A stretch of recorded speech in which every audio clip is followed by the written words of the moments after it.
Get a very clean sound for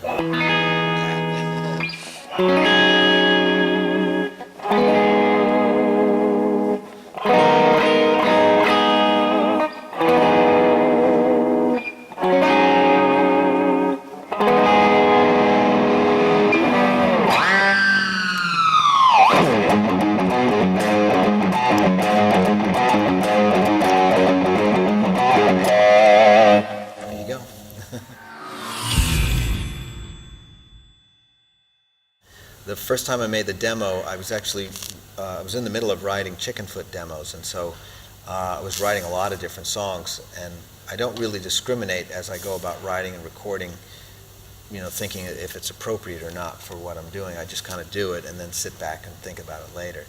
So I'd finished the song and realized there's no space for Sammy to sing on this song, you know, and it was too long, and so it sort of wound up in the Joe Satriani file.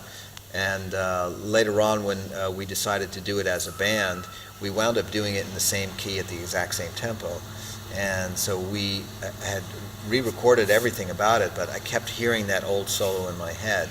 And we were able to fly in the old solo since it was the exact same tempo and everything. So that solo was just something I improvised in my home studio quite a while ago.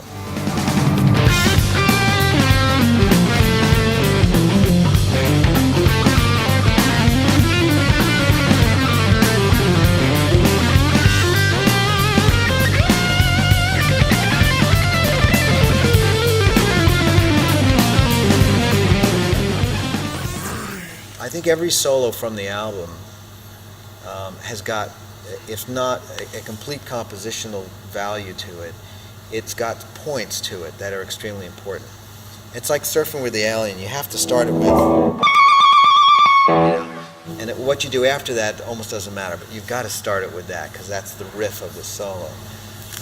So in that particular song, although it's a very blues-based solo, I try to follow the script a little bit. I start at the same note, then I kind of improvise, then I wind up halfway up the neck at almost the same time, and then I improvise, but I try to wind down and end it in the exact same way, and because it seems to introduce the melody coming back into the song, and I think that's what I noticed as we were doing other newer solos to it, that for some reason I was just going too crazy. You know, it was too much, too flashy or something. And I thought the song's really more groovy. It's more about the backbeat.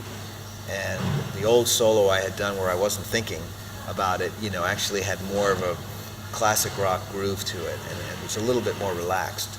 You know, I may record 7 or 8 or 12 solos, and then I'll go back and I'll listen to them and I'll think, oh, that one's interesting, you know.